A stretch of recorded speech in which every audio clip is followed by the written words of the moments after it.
estamos en esta ocasión desde el corazón de la educación con el honor de contar con una invitada muy especial, que además de ser una gran maestra y mujer dominicana, es una persona con una trayectoria que nos enseña y que ha sido un honor y un lujo contar con su aceptación para venir a este nuestro programa y compartir con la comunidad 512 toda esa sabiduría, toda esa trayectoria que nos conviene tanto profundizar, reflexionar y entender.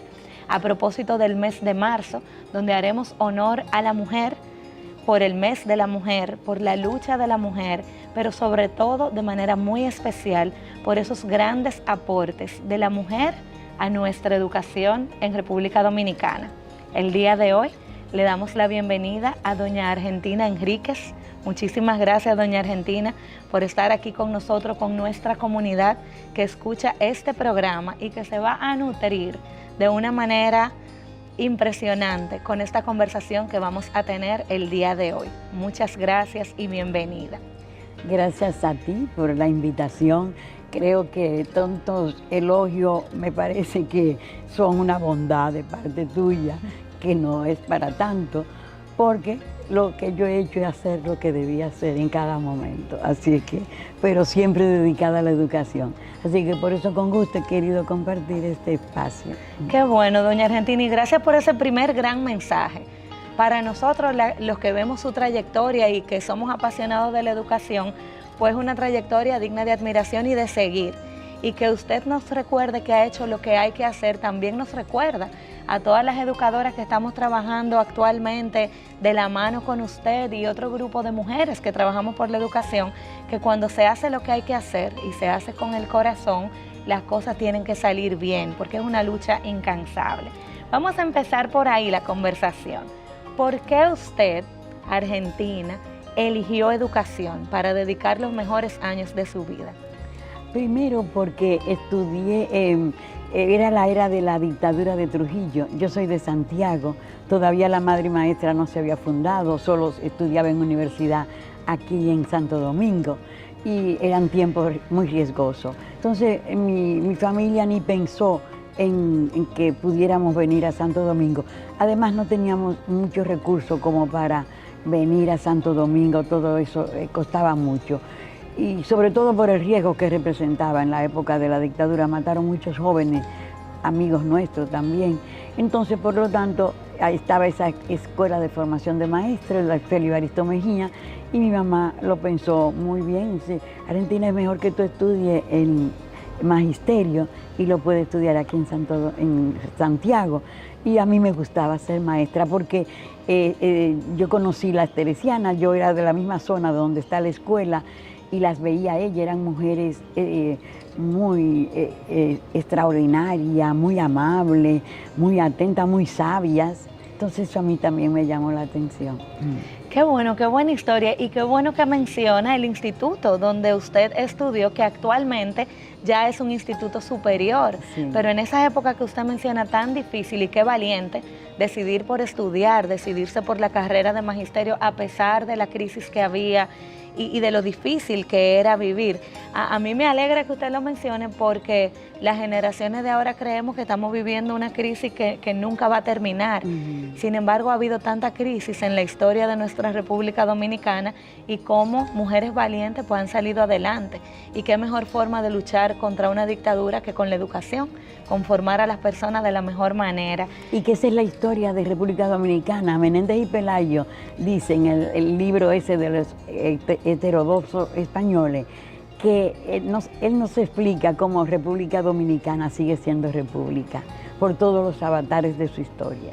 Es así, y yo creo que cada mujer que dedica su vida también a eso, a educar, a defender, a posicionar la historia, tiene un rol importante, pero también tiene una posición en lograr que sigamos siendo el país que somos.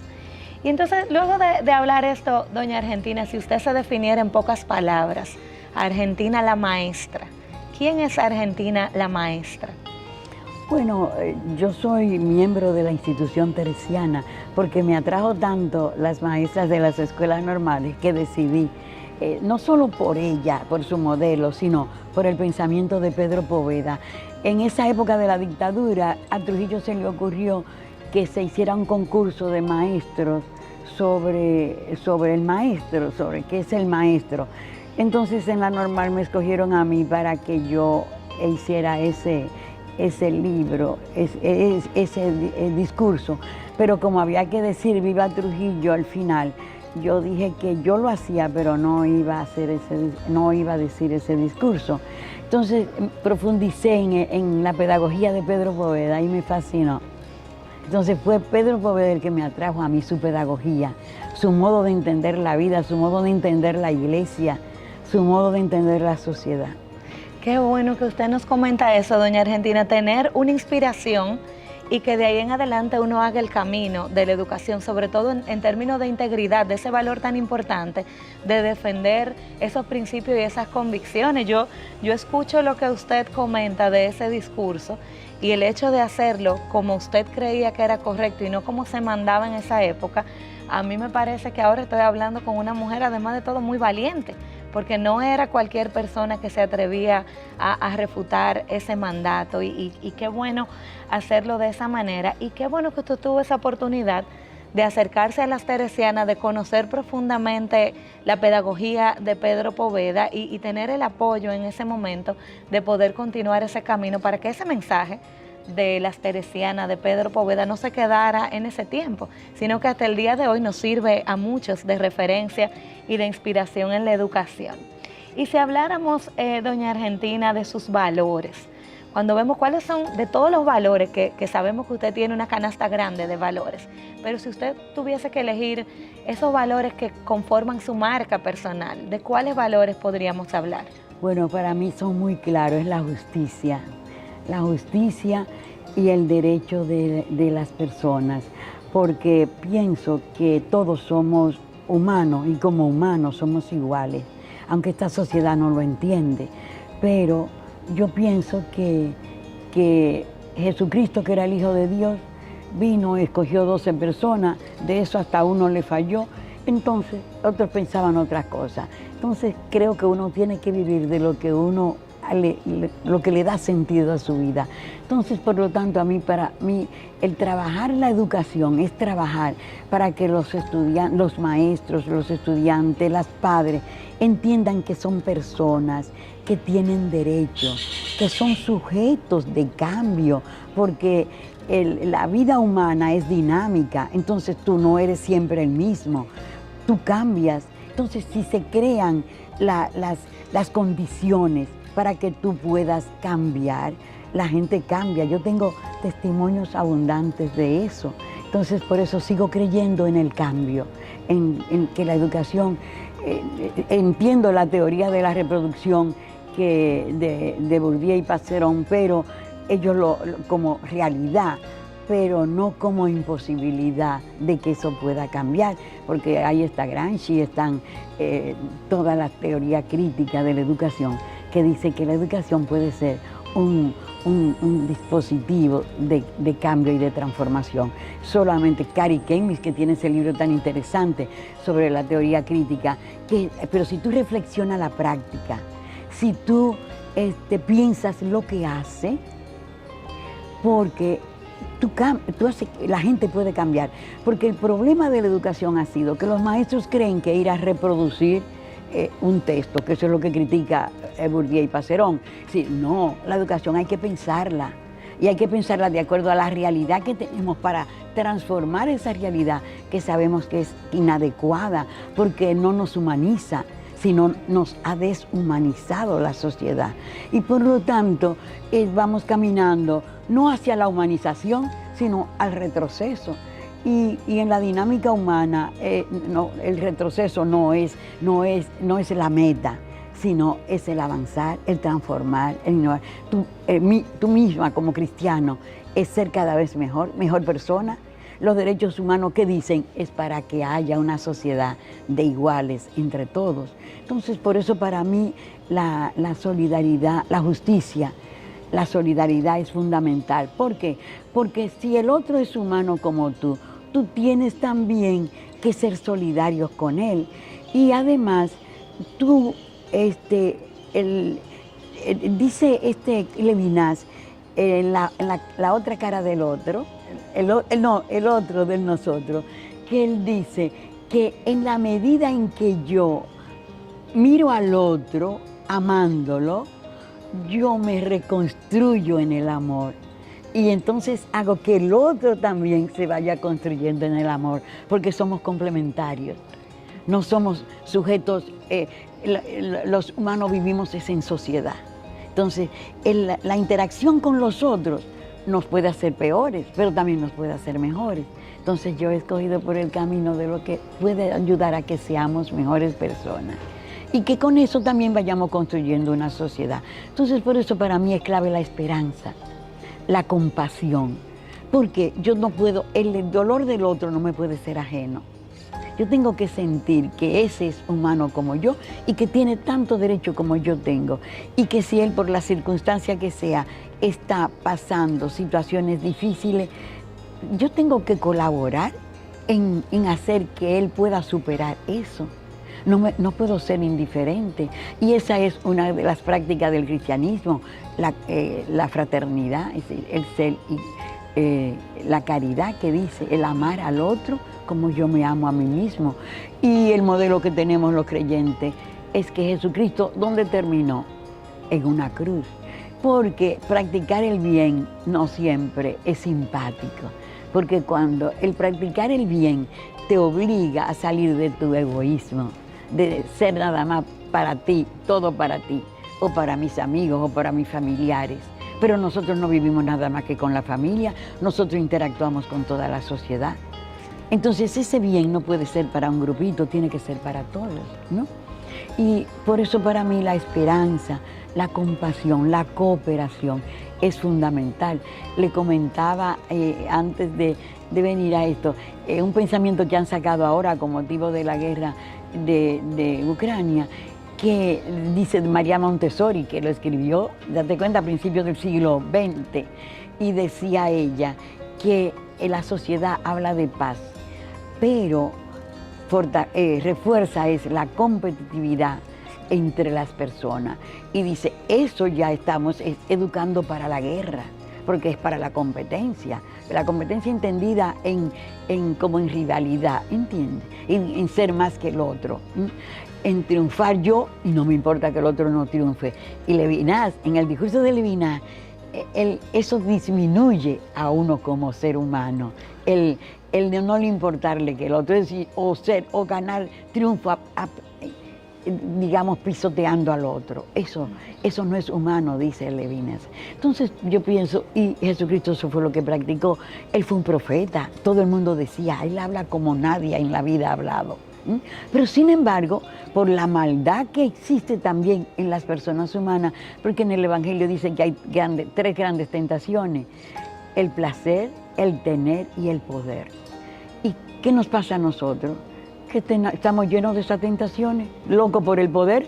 Miren cómo es la cuestión de la política, que eso no se puede llamar política, eso habrá que llamarle cualquier cosa, porque realmente no responde. La política es el gobierno del pueblo, de la polis, que viene de la palabra griega. Entonces, por lo tanto, es buscar el bien, pero ustedes ven lo que ha pasado aquí, que ha sido un asalto a los bienes del Estado, a los bienes del pueblo, que lo que pagan los ciudadanos. Entonces creo que hay una perversión de la visión social, de la visión de la ciudadanía, de la visión de la democracia y también del derecho y de la sociedad. Sí, es todo invertido, como dice el uruguayo, que ahora se me fue el nombre, que él dice que vemos el mundo al revés, ¿no?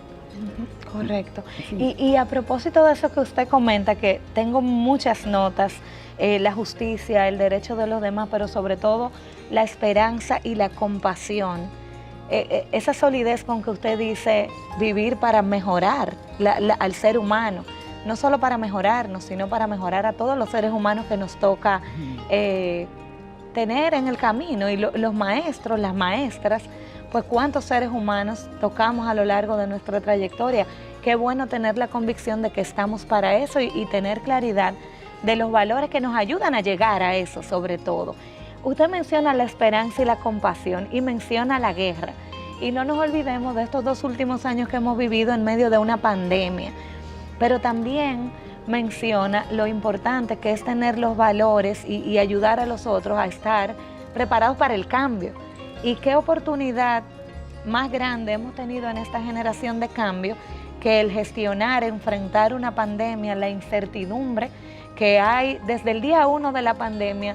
Vamos a decir que afortunadamente, y debemos ser agradecidos, cada día tenemos mejor información y gestionamos mejor la situación, pero han sido 2 años críticos de distanciamiento, de lejanía, que se dice distanciamiento social, y a veces tendemos a que sea hasta humano el distanciamiento y nos ha afectado mucho como sociedad. Y ahí la educación, las maestras tenemos un rol muy importante.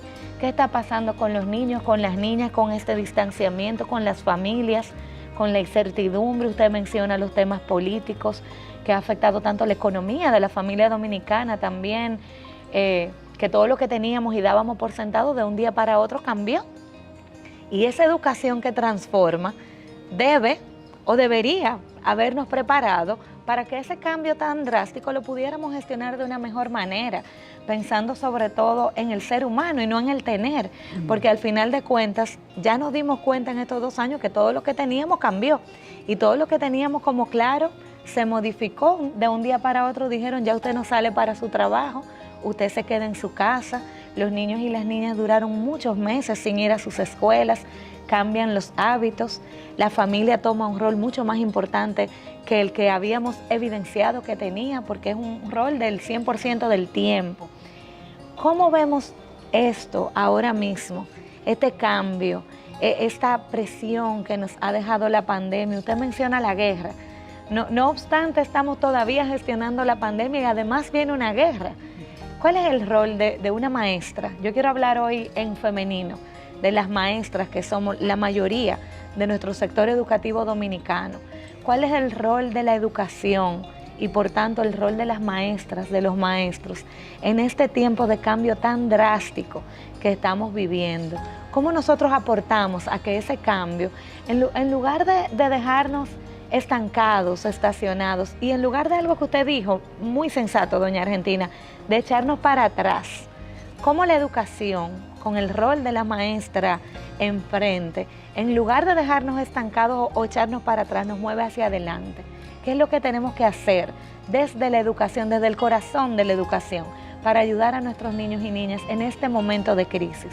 Es importante saber mirar la realidad, porque aunque estamos todos en la sociedad y vemos las cosas pasar, pero hay gente como que no ve.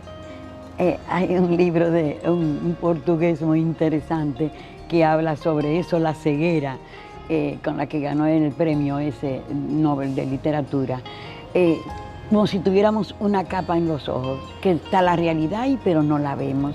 Entonces, ese ejercicio de aprender a mirar la realidad es un ejercicio crítico también. Tenemos que educar en la conciencia crítica. ¿Para qué? Porque educar la conciencia es lo que nos hace poder reinventarnos como humanos. Entonces, que no estamos hechos para el fracaso, sino estamos hechos para ser felices y para que todos seamos felices, cada uno individualmente y también los otros. Entonces es necesario ese saber mirar la realidad, ver lo que está pasando y también el reflexionarla. Porque si no reflexionamos y pensamos con nuestro propio pensamiento, los maestros tienen que pensar con autonomía y también el ministerio tendría que dar un paso importante en eso, que aunque haya propuesta, no pueden bajarse las cosas como una dictadura. Es decir, y a veces perdiéndose en lo accidental, no lo sustantivo, porque yo que vivo en un barrio marginado, veo la cantidad de niños que se quedaron sin escuela y sin embargo el ministerio tiene una legislación que dice que ningún niño se quede sin escuela, pero buscaron alquileres para que esas ya escuelas estuvieran instaladas, niños que están, ahí lo llevamos. Eso no, yo he pasado un vía crucis para llevar a niños a la escuela que han ido a mi casa diciendo, doña Argentina, consígame una inscripción en una escuela que no me quiero quedar analfabeto. Los niños llorando. Entonces, a ti te parte el alma esas cosas. ¿Cómo en un país democrático podemos tener esa situación de tantos niños sin escuela? Porque si te dicen que el 95% ya está escolarizado, ¿tú sabes lo que son el 5% de 10 millones, 11 millones de personas? Y además que son los pobres. Oye, eso es muy grave, porque eso es agudizar las desigualdades. Eso es excluir a un sector social, y eso no puede ser en una democracia. Eso es un derecho a la educación, y por lo tanto todos deben ir a la escuela. Los ministros, las autoridades tienen que desarrollar la capacidad creativa para poder inventar nuevas formas, porque las hay. Y hay posibilidades, pero también necesitan recursos. Entonces, estos recursos existen, lo que hay que administrarlo bien. Correcto. Entonces, por lo tanto, creo que se pueden hacer muchas cosas. Y ese sería como el elemento fundamental. Y después, las mujeres tienen como esa capacidad para mirar más la realidad, ¿saben? Son más sensibles. Los hombres aquí lo han acostumbrado a ser como si fueran los grandes jefes, ¿no? Entonces ellos se sitúan por encima de todo el mundo, hasta consideran que la mujer es posesión de ellos. Entonces hay que cambiar esa cultura también, hay que trabajar, no tanto de que el género así en global, no, la identidad femenina, la identidad masculina, que el hombre sepa qué es ser hombre, qué es ser papá, qué es ser responsable como hombre, y la mujer también. Cada uno tiene su identidad, no tenemos que igualarnos, no, por eso no hizo la naturaleza una mujer y un hombre. Entonces, por lo tanto, esas modas también, a veces, sin darnos cuenta, porque es una ideología que se va permeando y te hace perder a ti tu dimensión humana profunda. Y cuando tú pierdes la dimensión humana profunda, tú no tienes pie, tú actúas como cualquier cosa. Eso es muy, muy peligroso. Por eso estamos viviendo esos tiempos de crisis, que parece que todo es permitido, que nada es nada. No, la vida humana como ser humano tiene que tener unos valores, unos principios que organicen.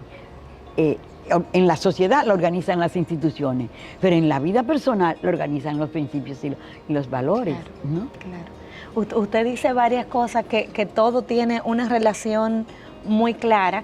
Empieza por una forma de resolver este tiempo de crisis, es educar la conciencia. Y luego nos comenta cosas que son muy relevantes y que todo educador debe manejar. Y tenemos que educar la conciencia, la familia tiene su rol, pero los niños y las niñas necesitan tener un lugar donde ir para ser sujetos de esa educación de la conciencia, que es la escuela. Y el Estado tiene la obligación de facilitar que los niños y las niñas tengan acceso a una educación, y no cualquier educación. Exacto. Doña Argentina, nosotros en el Instituto 512 somos voceros de que es una educación de calidad, digna, que además transforme al ser humano. Es la única que merece cada niño y cada niña. Vamos a decir dominicanos porque es la bandera que tenemos, pero yo digo que del mundo también. Usted menciona la educación como derecho, también como servicio social. Es decir, desde la educación tenemos mucho que aportar para que un tiempo de crisis como este se pueda gestionar. Pero en su conversación usted no solamente menciona la crisis que nos ha dejado el COVID-19, sino que vivimos en una constante crisis. Yo quiero detenerme, doña Argentina, en un punto que la comunidad necesita saber de usted. Y además porque en su conversación usted enmarca las decisiones de la escuela en el marco regulatorio que tenemos, que es el sistema educativo. Y nuestro sistema educativo, como la comunidad sabe, se divide a su vez en 18 regionales. Vamos a decir que ese es el gobierno territorial del Ministerio de Educación. Lo que permitiría, lo que debe permitir que haya una educación más relevante y además más relacionada a los diversos contextos que tiene nuestro país, que no es uno solo, sino que esa posibilidad de regionalizar permite que la educación además dé respuesta a las realidades de cada uno de los contextos. Usted menciona que vive en un barrio y seguramente la educación de ese barrio donde usted vive es muy distinta a la educación de las escuelas que quedan en la zona fronteriza o las que quedan en los batalles del este. Y eso de nosotros como país tener la decisión de dividir en regionales es una respuesta a nuestras múltiples realidades. Y a doña Argentina pues le tocó el reto de valientes, de una mujer maestra valiente, de haber sido directora regional, además de la regional más grande del país, que es la Regional 10.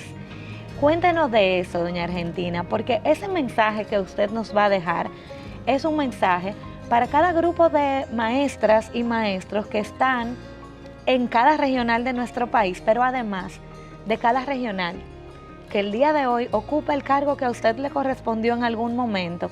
Y me gustaría sentir que además un mensaje le quede a cualquier futuro director regional que vaya a ocupar el cargo con su experiencia.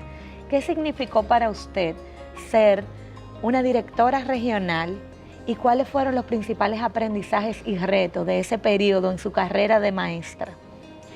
Pues mira, cuando el asumir yo la dirección fue por el convenio del Ministerio de Educación con el Centro Cultural Poveda, que está especializado en la formación de maestros, ¿no? Y eso fue en la gestión del profesor Melanio Paredes, donde él apostó que en la escuela pública se podían hacer cambios.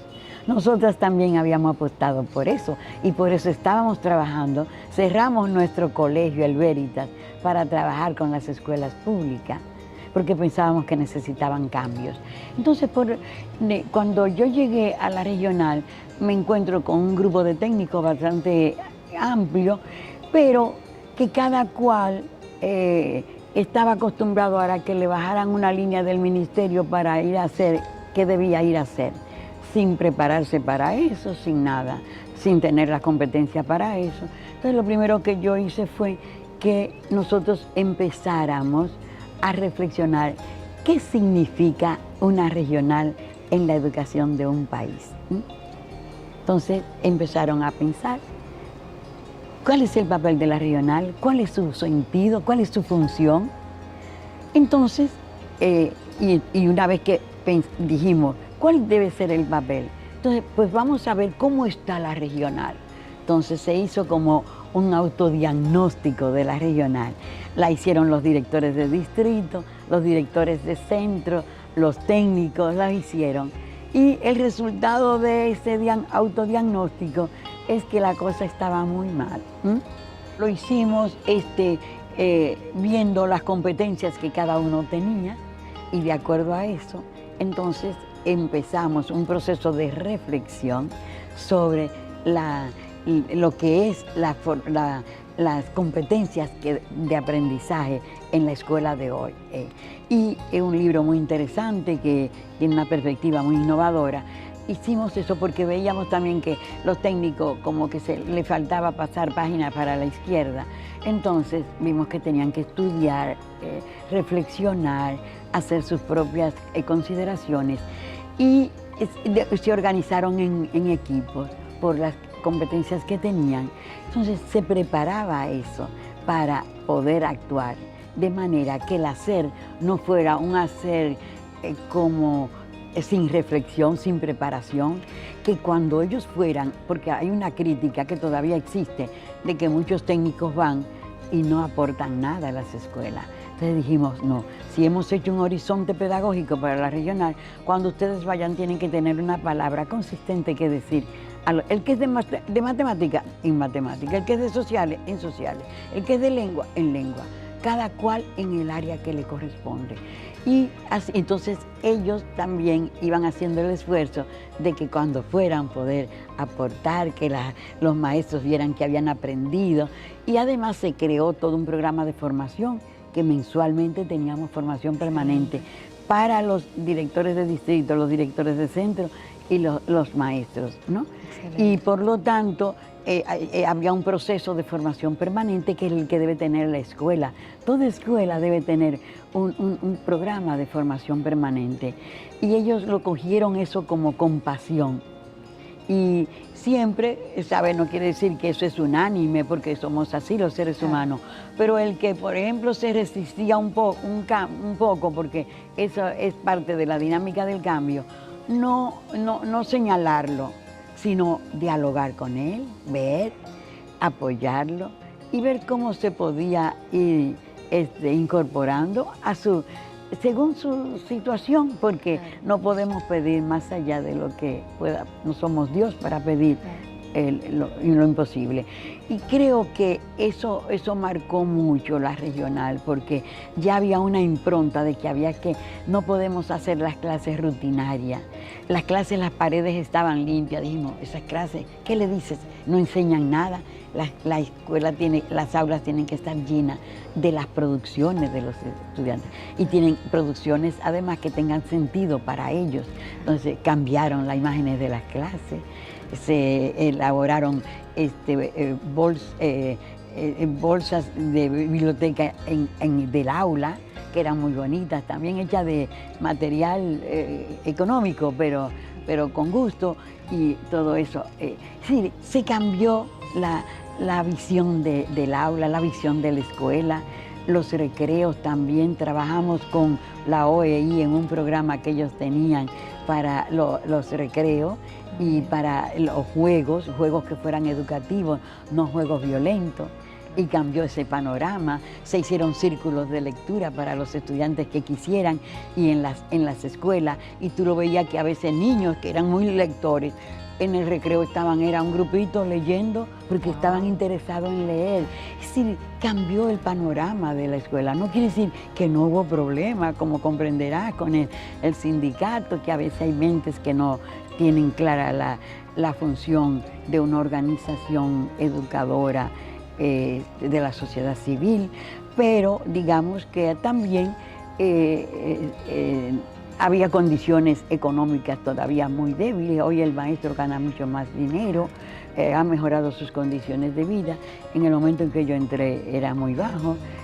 Hubo un aumento muy significativo en la gestión de Josefina Pimentel, que eso ya cambió la imagen del maestro. Pudo adquirir su casa, algunos hasta vehículos. De todas maneras todavía hay maestros que viven en situación de miseria, porque también se mezcla la cuestión de la politiquería o partidarismo, mejor dicho, porque la política es buena, pero el partidarismo, el clientelismo, es lo que pervierte la política. Entonces, eso se da, gente que acaba de entrar y le dan un sueldo mayor a uno que ya está, eso desencanta, desanima. Entonces, todo eso son como, digamos, todavía, como vamos a decir, como nubes negras que nos desafían, que hay que superarla. Pero si hay una voluntad profesional de dar sentido a tu profesión, a tu trabajo, que tú te sientas orgulloso de lo que tú haces, porque lo haces bien y porque tú ves que los estudiantes están aprendiendo. Yo me alegro, algunas maestras al principio, porque claro, tú te tienes que preparar mucho, y decían eso, pero cuando ellas veían cómo habían aprendido los niños, estaban felices. Claro. Digo yo, el gozo que ustedes tienen ahora, pero eso es por el modo como han podido trabajar. Entonces hay que trabajar con eso, pensando en el otro.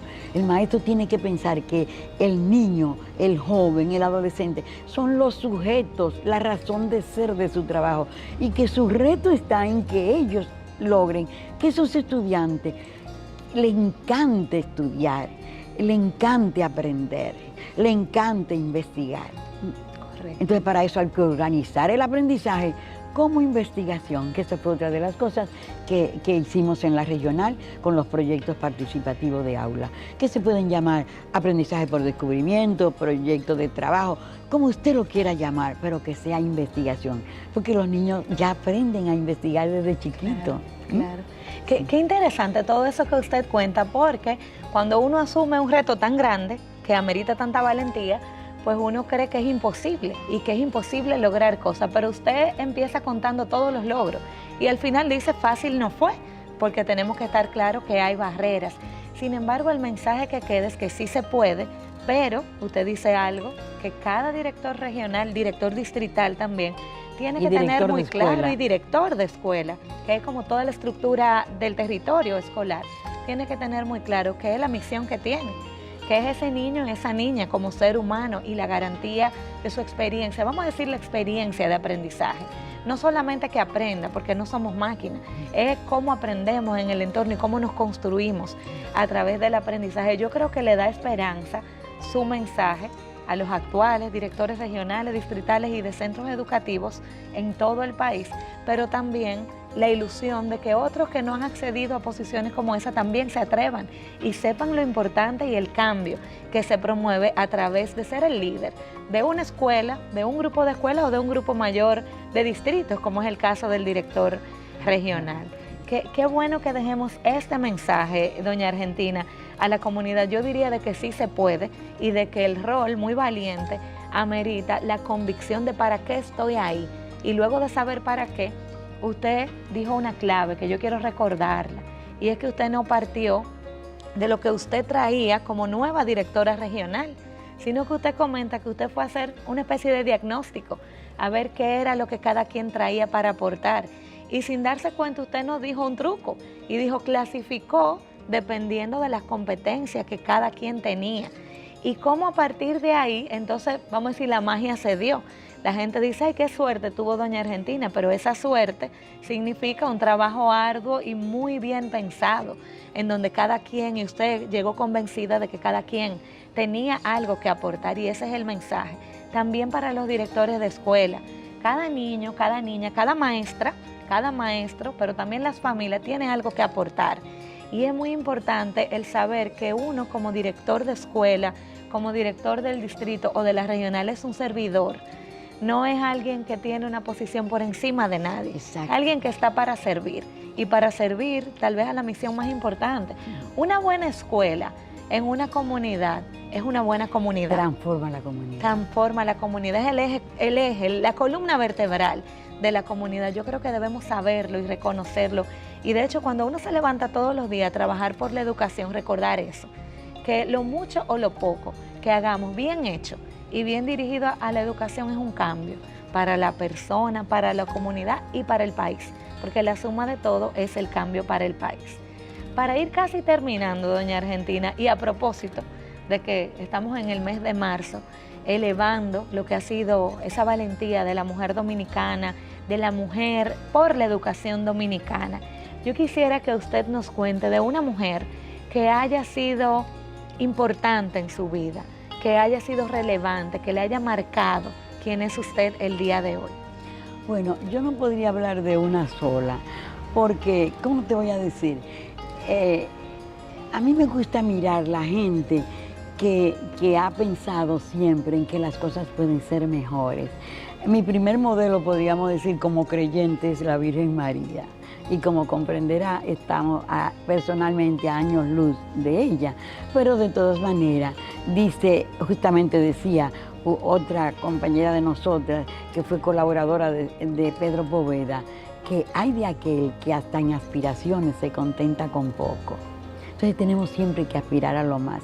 Entonces ella, dentro del grupo de la institución teresiana, por ejemplo, para mí, el grupo de la institución, unas maestras extraordinarias, Carmen Cuello, que dirigió el Instituto Veritas, aquí cuando era Instituto Veritas, extraordinaria persona de una mente lúcida, brillante y además muy preparada. Y también otra señora que vino aquí en este país en un momento difícil de los finales de la dictadura, que se llamaba María Josefa Blanco, está en el cielo ya, una mujer de una capacidad de organización y valentía, que hasta las cosas difíciles sabía buscarle la vuelta, con una creatividad increíble. Y todas estas mujeres que han sido en la educación, Ana Jesús, la que fue la asesora en ciencias de la naturaleza de nosotros, que ella es profesora de la Universidad de Alcalá de Henares, y bueno, ahora ya está jubilada, y Margarita Bartolomé, que vino en los inicios del Poveda, ella es pedagoga de la Universidad de Barcelona, y estuvo, para mí Margarita es maravillosa, y además una persona muy lúcida, muy bien preparada, y que fue en España de la que inició todo este proceso de la investigación-acción, que está orientada a la escuela justamente para transformar la escuela, porque la investigación-acción, ¿qué es lo que te hace? Que tú vas reflexionando lo que vas haciendo, no espera para evaluar al final, es permanentemente, entonces vas haciendo modificaciones y eso es lo que permite que tú puedas que las cosas puedan cambiar y se transformen. Así que todas estas mujeres y muchísimas más que me han servido como referente, y que creo que siempre uno sigue encontrando, y eso es lo importante, poder tener una mirada para mirar lo bueno por donde quiera que emerge y entonces poder aprender de eso. Qué bien, qué interesante. Vamos a tomar esos nombres porque a todos nos va a inspirar y seguir de referencia esa inspiración que usted ha tenido, que usted es una inspiración para nosotros y es un regalo esta conversación para mí de manera personal, pero para toda nuestra comunidad, que como le decía, son maestras y maestros, el 80% mujeres, y nos escuchan, nos siguen y también les servimos de motivación de cualquier tiempo de adversidad, recordar por qué estamos trabajando por la educación, para la educación. Yo siempre digo, yo no trabajo por la educación, yo trabajo por el país a través de la educación, y esa es la misión que tenemos como maestras. Vamos a cerrar esta conversación, doña Argentina, con un mensaje. Déjele un mensaje, además de todo ese tesoro que ya usted nos ha dado en la conversación, pero un mensaje muy especial a esa mujer maestra dominicana que nos escucha justo en este mes de la mujer. ¿Qué mensaje quiere dejarle? Bueno, que el estudio, para el maestro, la maestra, el estudio debe ser permanente. La creatividad un prerequisito, porque los estudiantes de ahora son también tienen muchos referentes, y el que puede aportar el maestro es aquel que lo puede hacer más humano, y ese no lo encuentra en muchos referentes que ellos tienen. Entonces, que la finalidad sea hacer que eso es la escuela y los estudiantes mismos, todos, puedan ser cada vez más humanos, porque en la medida que nosotros vayamos haciendo que los estudiantes que salen de nuestras manos sean muchachos que dicen, como me ha dicho una, usted me hizo persona. Entonces, eso es que la gente sienta, y a mí me sorprendió cuando me dijeron eso, porque a Pedro Poveda, él tiene una foto con los gitanos de Guadix, y cuando él empezó su trabajo, que todavía era seminarista, y hay uno que es un niño pequeñito que está entre las piernas, y ese niño, cuando yo viajé en el año 1972 a Europa, él estaba vivo, ya con 100 años, y yo fui a visitarlo. Y él, cuando yo le dije, mire, nosotros somos de la institución teresiana, sabemos que usted conoció a Pedro Poveda y por eso hemos querido venir a saludarlo y conocerlo. Y él, sin dejarme terminar, empezó a repetir, Pedro Poveda, Pedro Poveda, Pedro Poveda me enseñó a ser gente. Pedro Poveda me enseñó a ser gente. Eso es lo que nosotros tenemos, el maestro, eso es lo que tiene que hacer, es hacer personas de bien. Por lo tanto, tenemos que estar preocupados cuando de nuestras manos hay muchachos que está con problemas y no logramos ayudar a que él supere esos problemas, porque para eso es que estamos. Dicen, es que ese muchacho es tan tremendo, pero si él fuera un santo, no tenía que venir a la escuela, que no aprende, pero a eso es que lo ha venido a aprender. Entonces, tener esa sensibilidad social y humana por los niños, los adolescentes, los jóvenes. En este país se maltrata mucho los niños. El gobierno debía poner más atención a centros que fueran para acoger niños que por estas situaciones no tienen los apoyos que debían tener. Y poner vigilancia al gobierno también a ese modelo de los colmadones, donde las madres van con los niños, con unas músicas altas que le lesiona la capacidad de escuchar, y además ya le está dando un modelo de vicio, no un modelo. Eso debe velarlo el Estado, eso no es cuestión nada más de la familia. También, entonces hay reglas que un Estado debe poner. ¿Para qué? Para tener un país mejor. No se puede permitir todo, ni no es crear dictadura, no, porque dolorosa fue la de Trujillo, ¿no? Y la de Lilis también. Entonces, pero sí normas que debamos aprender, y eso se aprende. Yo visité Chile en una época que Santiago de Chile era un basurero, y después en el año, no hace mucho, como hace 5 años que yo fui, y Santiago es una belleza. Pero hay una regla que todo el mundo tiene que sacar la basura tal día a tal hora. y si no tiene una multa, y pasan los camiones. Y esa es otra cosa, la responsabilidad del Estado. Los camiones pasan a la hora que se dijo. Es decir, que las cosas salgan bien es responsabilidad de todos. Muchísimas gracias, doña Argentina. Qué mensaje tan valioso nos deja. Yo como maestra también me quedo con ese reto que tenemos. Yo quisiera saber en 40 años si alguno de mis alumnos pudiera decir, me ayudó a ser persona, un poquito aunque sea, y recordar que ese es el rol. Y luego esas cosas que usted menciona del Estado también se enseñan, son parte de la educación, porque no olvidemos que cada niña y cada niño, cada joven en nuestras escuelas son nuestros futuros gobernantes y estamos educando y formando a esos que van a tomar las decisiones, ojalá las mejores decisiones, para que nuestra República Dominicana siga siendo un país soberano, verdaderamente democrático y con una política justa a través de la educación. En el Instituto 512 estamos convencidos que es la educación la única vía para poder mejorar y fortalecer nuestra sociedad. El día de hoy le damos las gracias, nos sentimos muy honrados. Para nosotros es un regalo lo que usted ha traído a la comunidad 512 con ese mensaje. Nos vamos a despedir y despedirnos recordando que el día de hoy esta entrevista en este programa que se llama Desde el Corazón de la Educación tuvo la representación de lo que es ese corazón de la educación, una maestra como doña Argentina Enríquez, que nos ha honrado con su tiempo para compartir su sabiduría, para hacer colectivo todo eso que vamos aprendiendo a lo largo de nuestra trayectoria como maestras. Y además nos recuerda el compromiso. Nos deja la esperanza, doña Argentina, de que estamos trabajando por un bien mayor y que cada niño y cada niña es importante y que si hay un 5%, como usted bien dijo, fuera de las escuelas, ese 5% es muy grande, porque un solo niño fuera de la escuela ya es mucho. Y sobre todo porque cada familia que tiene alguno de esos niños que representan ese 5%, tienen un dolor y tenemos con ellos una deuda que debemos cubrir a través de la educación. Pero sobre todo, doña Argentina, que cuando ese niño o esa niña pueda ir a una escuela, que no sea perder su tiempo, que sea crecer, que sea hacer personas, hacer críticos y hacer un individuo para mejorar nuestra sociedad. Les reitero nuestro agradecimiento. Yo soy Ángela Español, represento el Instituto 512 y en esta ocasión, desde el corazón de la educación, ha conversado con doña Argentina Enríquez, maestra y mujer dominicana. Muchísimas gracias.